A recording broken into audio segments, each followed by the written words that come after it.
From an energetic and metaphysical perspective, we can look at lower back issues as a feeling of being unsupported and having way too much pressure and responsibility weighing down on them.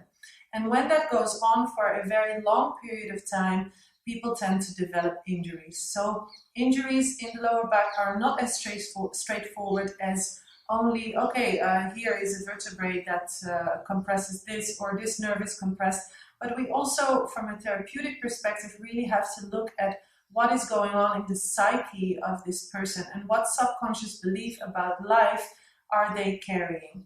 Now, even though you are not a psychologist, if we are on a spiritual path, we can definitely have a talk with our clients about, how they feel. Do they feel supported? Do they feel uncomfortable? Do they feel like they have too much on their plate? Do they feel, do they have traumas? These kind of things you can always talk about, but it is up to you to decide your level of comfortability of discussing these things with your clients. For me personally, I know that when I have someone in front of me, I generally sense what is going on, so I don't actually have to speak with them, but usually intuitively I understand why certain things happen to them.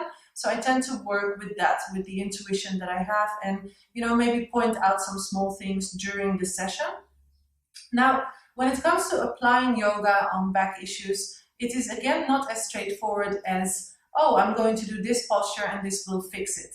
No, it is an all-round approach, right? So first of all, making the person more aware of their thoughts, which we can do through meditative practices, making them more aware of the emotions that are inside of them on a daily basis. So again, meditative practices. Then finding release through breathing practices, so bringing attention to certain areas, and with mindfulness, really being able to release some of the pain. When we indicate to a student that they have to bring their mind into the place where there's discomfort and breathe into it and imagine the pain dissolving, usually this already solves 50% of the pain, 50% of the problem. A lot of release occurs by simply bringing our mind, our attention to the issue and not avoiding or ignoring it. So giving some love to the body, right? And then a part is also doing physical asanas, so physical practices, in order to release some of the discomfort.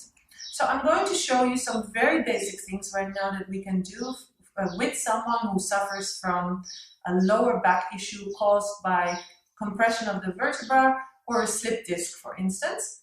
So you can see what we could potentially do in order to offer some release. And then when we finish the video, I'm going to give you an assignment to complete so that you really understand what we are actually doing here. Now, important to remember, with back issues, the slower you do things, the more effect it will have. The more you can slow down your session and maybe do only 5 or 6 poses, the better it will work. So keep that in mind. We are not here to do 100 poses in a session or do a vinyasa practice, because that will have the opposite effect on someone who has lower back issues.